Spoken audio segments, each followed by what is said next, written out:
The recent debacle surrounding Bethesda's Creation Club was the event that pushed me to make a video on the topic of DLC practices in the gaming industry, whether it be overpriced expansion packs, season passes, or the dreaded microtransactions. We have been living in a DLC culture for quite some time now. However, it hasn't been until recently that it seems to have spiraled out of control, both for better and for worse.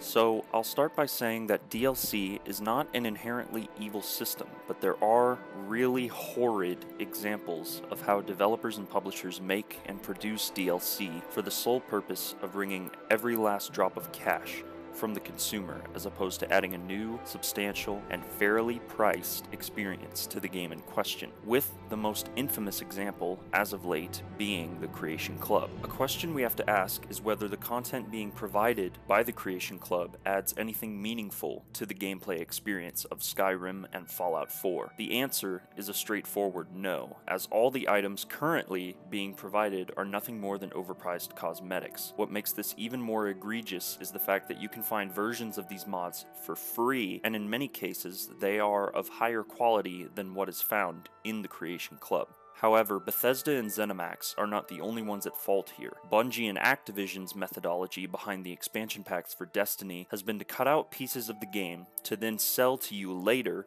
for more money than any logical person should be willing to spend, given how lackluster the quality of the expansions are. Now, I'm talking more specifically here about The Dark Below and House of Wolves, not so much The Taken King and Rise of Iron, as I felt that the latter two housed far more new and meaningful content, but were still overpriced at $40 each, in my opinion. Don't even get me started on the microtransactions present in most AAA games released these days, much to my dismay, along with many others. There are a vast number of games released that feature a microtransaction component, with most of them being completely unnecessary in every sense of the word. Middle-earth: Shadow of War being a prime example of how not to implement microtransactions in a game that doesn't even require them in the first place. Keep microtransactions out of single-player games. Now, are there times where microtransactions are acceptable? Certainly there are ways to do DLC right. Well, I'm glad you asked. As opposed to talking simply about all the negatives of DLC practices, I think it's even more important to recognize when it's done right. As far as microtransactions go,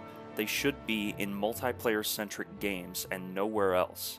Of course, it's not always that simple. Sometimes they can be pay to win, while others are purely cosmetic items. Titanfall 2 is a fantastic game that also manages to smartly integrate microtransactions without taking away from the gameplay experience, something that all developers should strive for. Season passes are also a key component of the DLC culture that have been done right and wrong. For me personally, if the content contained within a season pass is clearly defined and explained from the get-go by the developers, and they also give us some idea of how much content there is to sift through, then the purchase of a season pass is justified. Sadly, this is not the case the majority of the time, and we as consumers are expected to blindly shell out money for season passes that in many cases cost as much as a full release title. There are also standalones, which are sizable games in their own right, that manage to expand on the gameplay seen in a preceding installment while also maintaining a fair price point to reflect the fact that they are smaller